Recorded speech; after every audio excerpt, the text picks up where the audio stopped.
Testing, 1, 2, 3. Okay, we are live.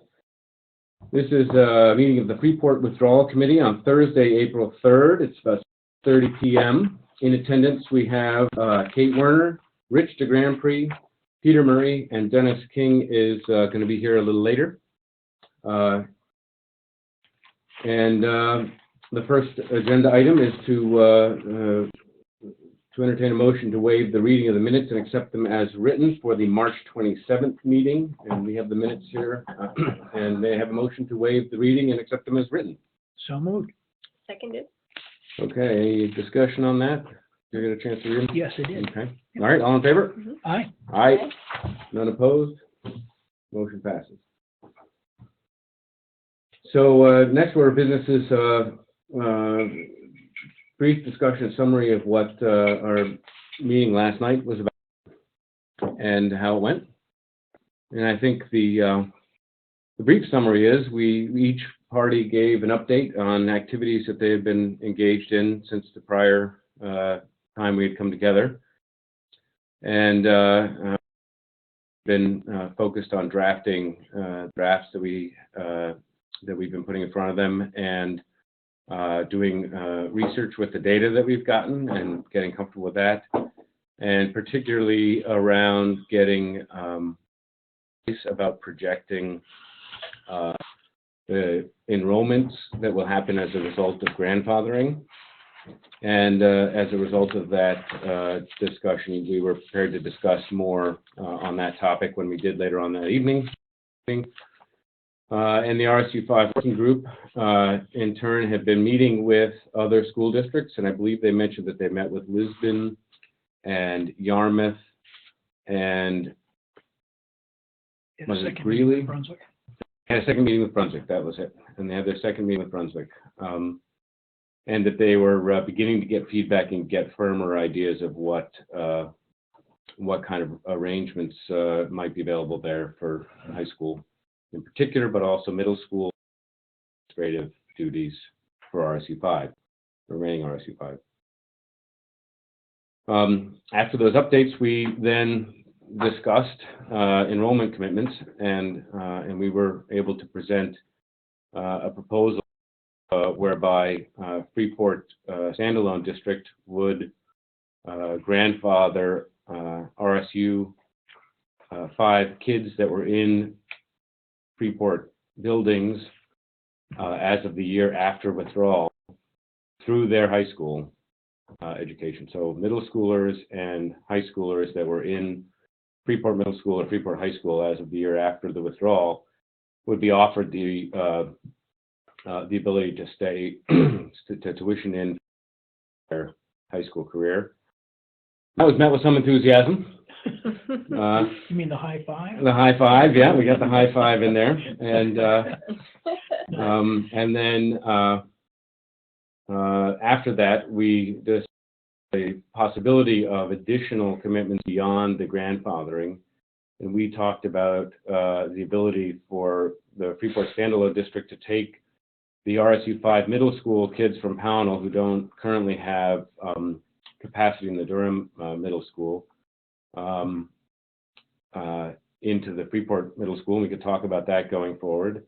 And we also talked about the idea that there would be capacity for between 60 and maybe upwards of 100 or 125 or more high school students, but that we wanted to talk with our community of Freeport through this forum that we're planning to discuss discuss that capacity number and what size of a school that we could operate. So basically, at the end, we essentially said that we had capacity in the middle school for 45 to 50 additional students from RSU5, and for probably 60 to 100 or 100 or more students. But we wanted to be to discuss that with the community as part of this forum. So that's how we ended up, and that was it. It was a pretty short meeting. Nice. I thought pretty upbeat, and we'll see what the Tri-Town prints. But, he wasn't there, was he? He wasn't there, but he's got the recording, or he will soon anyway. Yeah. So he can review it then. So he can review it then. Was that a decent summary? How was that? All right. And we're going to meet again. As far as next steps, they expressed that they would intend to review the document that we have in front of them by midweek next week. We could look at it at our next Thursday meeting. And then we might do a turn on that document prior to the following Wednesday, which is our next joint meeting. But we will not have had a chance to meet with the community until that Thursday, because the Thursday the 17th is the community forum that we're planning. Our plan was to get our discussion last night memorialized into them, so they would have it in time to discuss it with their legal folks, so that wouldn't get put off until 2 or 3 more weeks out. So. Yep, exactly. So we've got Dan is going to come at 7 tonight, and he's confirmed that he can make it. So he's going to come. Our lawyer is going to come, and we'll work with him on that grandfathering language. Hey, Joe. You can sit up here. You don't have to hide in the corner unless you How like does he those get your chairs. table, Joe? He likes those chairs. He likes the comfy Chairs are chairs. comfy over there. So I think that was it on the meeting, and seems like that sums up everything. That's what I came for. The summary of last night. Well, it'll be in the first 7 minutes of the recording. So. We'll talk about that as we go on. So the next item is our data requests with the town of Freeport and with the RSU.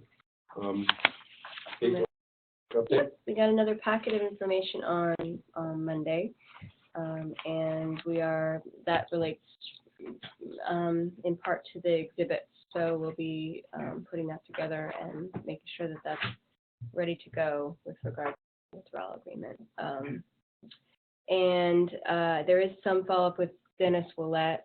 Have you spoken with him? Or I have not. No, I knew he wasn't back. So he is back. He is, I'm sure, up to his ears. Right. But if you can, you and I can talk offline and figure out what we need to get from Dennis. Right. I'll gladly communicate with him. I've been wanting to catch up with him anyways. Okay, it may be worth a meeting with him. Sure. To get everything down. That's about it.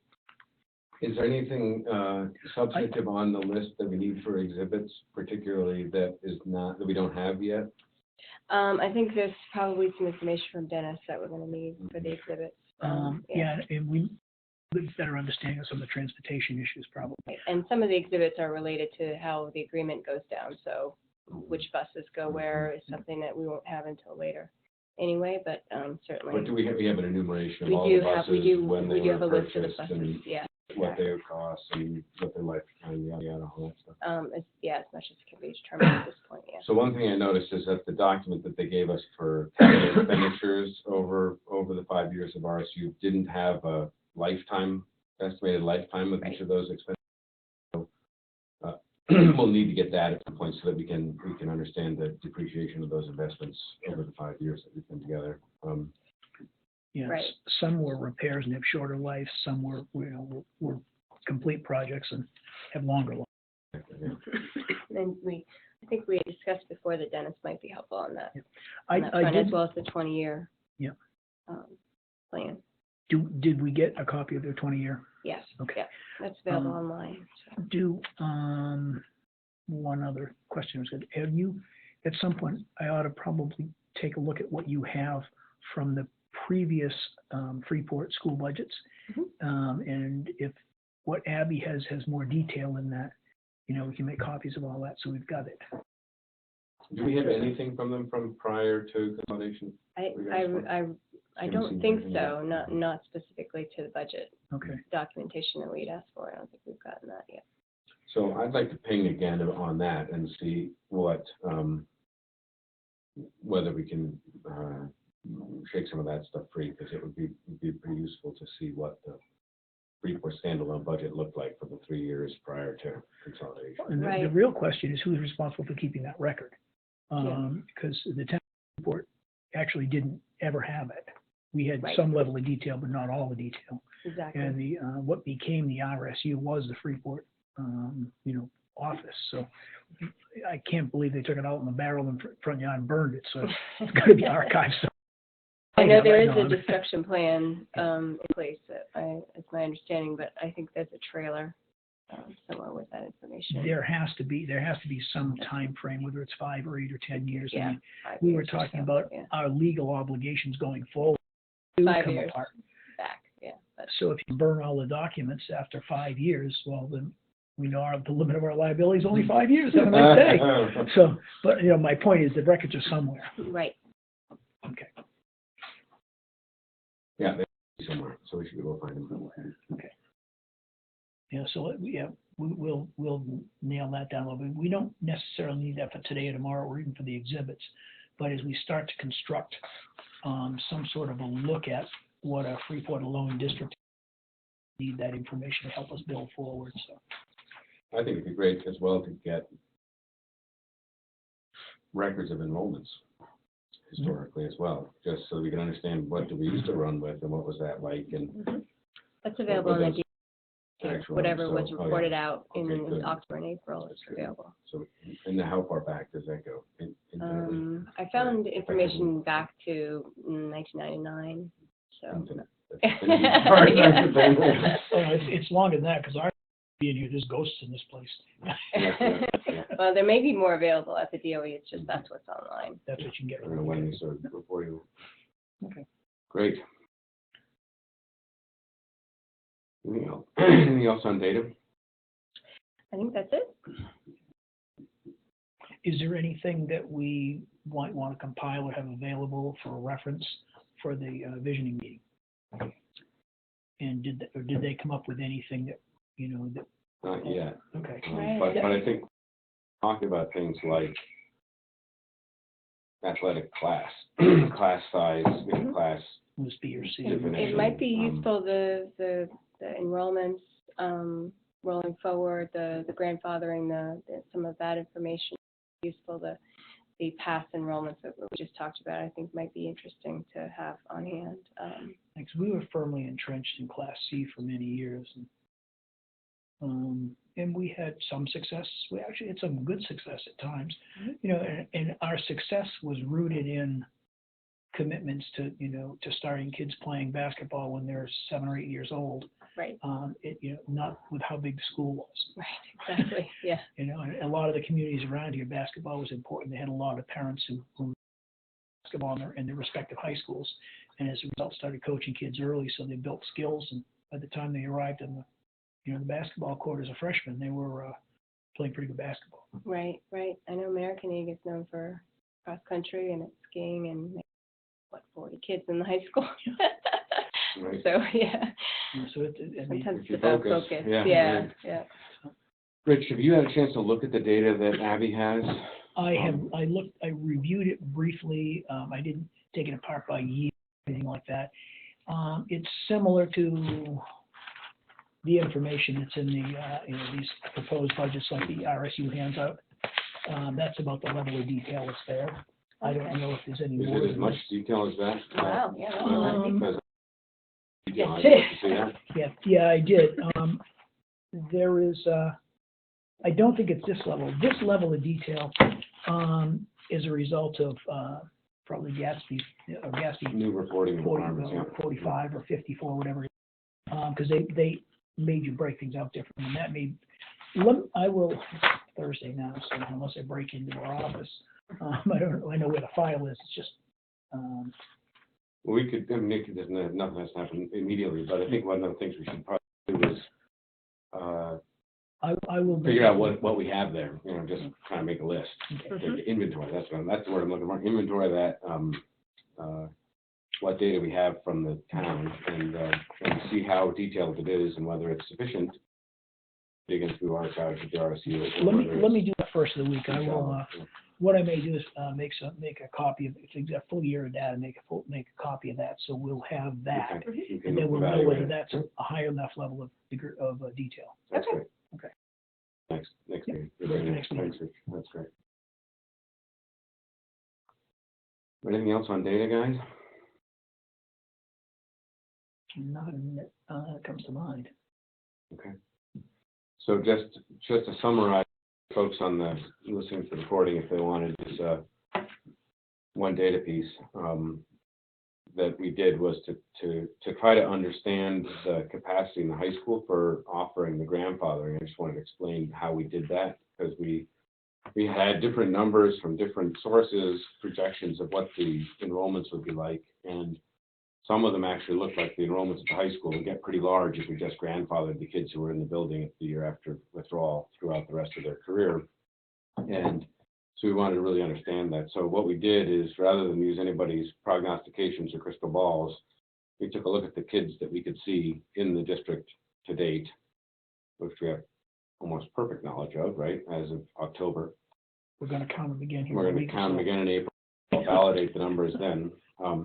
We rolled those cohorts of kids, those age groups of kids forward through the years, and then we modeled what the high school enrollment would be like if all of those kids came that were eligible under the grandfathering arrangement came through Freeport High School, and nobody new came in, right? So we had nobody leaving the school who was in the school, and nobody coming into the school who was in the school, just rolling through. And we found that the maximum capacity under that situation was just above 500, so 510 or 515, and only for the first 2 years after withdrawal, and then it would begin to drop off because you graduate a senior class and not matriculate a full freshman. So, and that would drop off. So we felt comfortable offering that because we felt that that was a ceiling on what we would actually get into the district. We would see. We did not model kids going to private school. We did not model kids going to charter school. We did not model kids who might go to a different school district under an arrangement that the RSU might have. So all of those would make the actual number lower than the ceiling number that we looked at. So we felt we had the capacity in the building, which is really what we were analyzing there, to offer grandfathering, which is one of the things that happened last night at the meeting. So we offered. How far back? Back through sixth grade for Pownell, for Pownell. because that's what they're currently in Just middle Pownell. school. Not But- Durham. Durham has So- their own middle school. What we offered, just so it's clear, is I think you might talk about high school. I heard. we're talking about the high school and the middle school. The year after withdrawal, we're required by law to offer any kid who could come to whatever school they come to under the RSU to go to the school that they were to come to under the RSU. Mhm. And then after that year, we felt any student that was in a Freeport school at that point would be able to go through the rest of their school. And So that's RSU high school. in middle school and high school. So all of the Durham kids in Durham High School could come to Freeport. There's no Durham High School. I mean Durham Middle School. No, Durham K through 8. No, not after the first year after withdrawal. Okay, so that was Yeah. yeah, it would sort of be, different than I thought I heard before. it would be all the kids who are currently in a Freeport building. Yeah. So that would be the Pownell Middle School and all the high school. Can I ask a question on data? This is Joe Miliacho, thanks, member of the public. Just a quick question then. Did you find out, was there a question somewhere about could an RSU unit on wholesale send one geographic area to one school? Was that something that you were, That's a there was a DOE legal question. we got. question or something at the last negotiation meeting that you guys had to look into? What was that? There were two, there was one question that we were asked to look into and that we're planning to look into at the DOE, and that is that how do we express and understand the 10-year commitment for certainty for the RS5 high school students, which is required under law in the case where the high school is with the district that's withdrawing from the RSU. And that's whether it's a letter of intent, whether it's a contingent contract, whatever It's that, more what's about that the nature mechanism? of It's more about the nature of that than what's about. There was a second question you didn't get a real answer from DOE, which was if you had a middle school in your RSU system, could you tuition out students in middle school, because you actually offered those within your RSU, because Durham has a middle school, but they don't have capacity. So could they tuition out as a standalone unit? Could they This is more what, is that another question? That's the other question. We want to get clarification on the See if DOE. that's a reality. That may be an issue, but we're assured by That what? the RSU side that it won't be a problem. Okay. But But that was the second. There's a capacity issue at BCS apparently, so, based on that. So they get the same architects we had the first time to look at how much capacity they needed. Yeah, I hope they're not using the DOE. all right. So the other piece that we want to talk about at some point, maybe this is a good time to talk about it, is the DOE and approaching the DOE, because I think we're beginning to accumulate a little list of questions.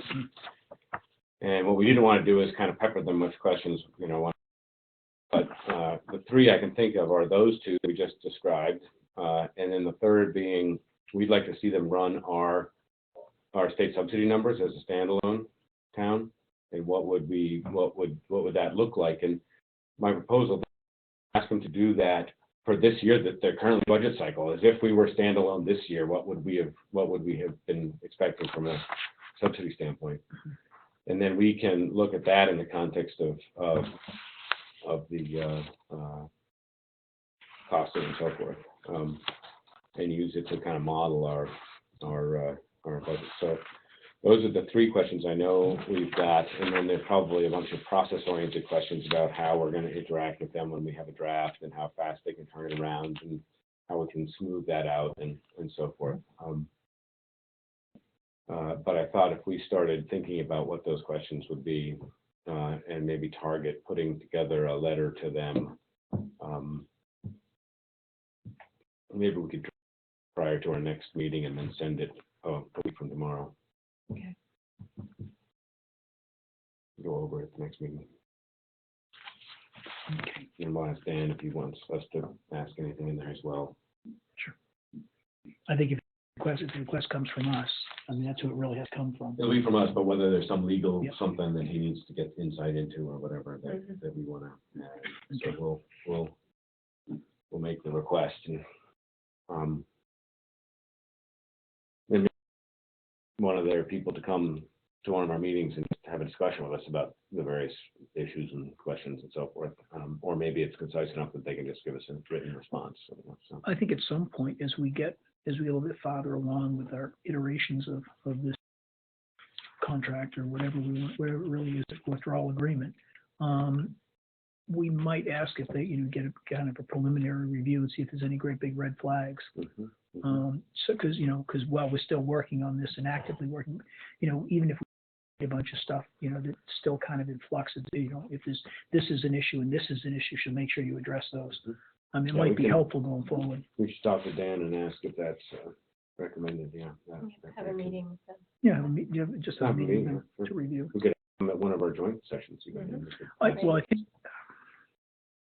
Yeah, then it becomes what about this and what about this and what about this? What about this? And negotiating, you find yourself negotiating with the DOE rather than each other. Fair enough. Three-party negotiations. So let's think about how we might do that. And we'll plan to talk about it again at the next meeting. Put it on the agenda next week, and we'll try to have a draft list of the questions and stuff. Speak to the devil. Yep. Great, all right. How you doing? Devil has arrived. Diablo. Okay. If that's it on data, then we'll move on to the visioning forum update. Okay. So we had the visioning forum subcommittee chaired by Eric Horn is moving forward, doing a great job. The date is April 17th, and there'll be a 5:30 social time and 6 o'clock kickoff for the meeting. It'll be at the Freeport Community Services function hall there, which is a great space. We went down there today and met with the facilitator who's been engaged.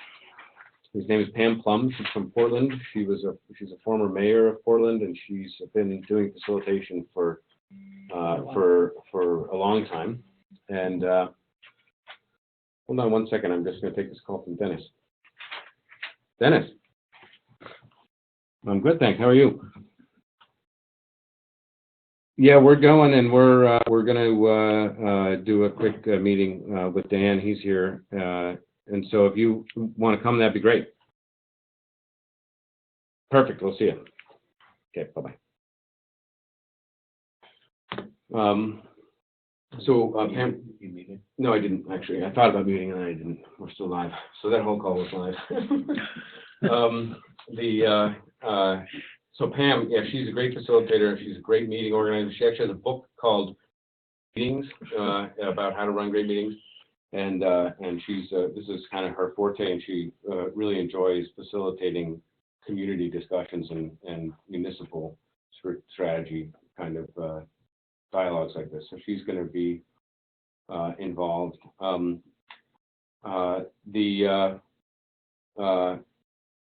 The basic idea of this forum is that the Freeport Withdrawal Committee, we would like to get some finger on what Freeport community members want from their high school in all dimensions: academics, athletics, extracurricular, and think about different options that can be used to achieve those goals, and what are the priorities and things that people think about when they think about the values that they want to hold, that they hold dear with respect to the future of Freeport's high school. And this is basically so that we can keep this input foremost in mind as we negotiate parameters in the withdrawal agreement, which will affect our ability to achieve those goals in the way that we want to. So we may not be able to control all those options. This is a negotiation. There's multiple parties involved, but we're just 4 members of the community, and we'd like to get some input. So that's really what the forum is about, is to articulate some of that vision.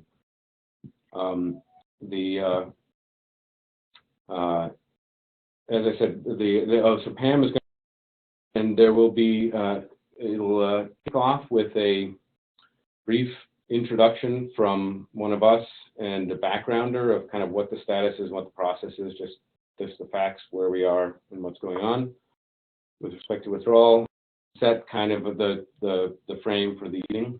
Pam will then take over. And the idea then is that we would have, and this is all in flux, it's kind of beginning to gel, but this is the current idea, is that then there would be a panel discussion facilitated by Pam between some folks that have educational context outside of our district and within our district, and can bring to bear perspectives about what the future of education might look like, what are the ups, downs, lefts, rights of how you think about high schools and how they're going to exist in the future. Things like the standards-based evaluation, the charter schools and the increased competition, technology, things technology brings to bear. And the committee is working to put together a group of experts, one of whom we have here at the table today, Tom Edwards, our own Tom Edwards, who will be representing, hopefully, I feel grace us with his presence that night, representing the historical context and deep knowledge of the community and what education has been in Freeport heretofore, and now as he's involved actively with our current system. And that essentially, in a sense, it'll be modeling what we then will be asking the community to do, which is to break into groups like that around tables and have discussions about ideas, about vision, surrounding some questions that Pam will articulate. We'll begin to put together over the next 2 weeks in preparation. And then what Pam will do will be, that is really her art, is at the end of that time, after the groups have their dialogues, she'll lead a guided discussion that will be about teasing out what happened and what was talked about at each of the tables, checking to sense whether that was a theme throughout the room or just something that happened at that table, and really helping a large group what were common themes, what were different ideas that may have stood out. And then she'll take all of that and compose a document that will essentially summarize what she heard that evening as a facilitator with Hunt and so forth, just saying, here's what she heard. And that'll be the final output from her will be that. So, and hopefully that document and that experience from us will be there largely, I think, as observers, and will help us as we figure out how to negotiate the enrollment commitments, especially. There was a note in the email that I read through. She talked about something maybe similar to comment cards that, you know, could be left on the table. So if folks had some written comment they'd like to provide us with that, you know, maybe didn't make the hit list, but it was important to them that they would have there'd be an opportunity to make that, you know, to get that in writing. Yeah. And I think that's probably a good idea. Yeah. So that's good, and the committee's going full steam. It's a short order, and we realize the timing is tight, and the timing is not ideal for everybody. And no meeting that you try to have for the public is going to be an ideal time or date for everybody. So we picked this one because it was least inconvenient, and hopefully a lot of people can make it. We really think it's important for folks to be out there and participate in this and engage in it, because that's what this is for. So that's the summary from the visioning forum meeting that happened this morning. I just wanted to go over quickly the expenses associated, if that works. Yep. So we can the facilitator, I put a note on there because I'm not sure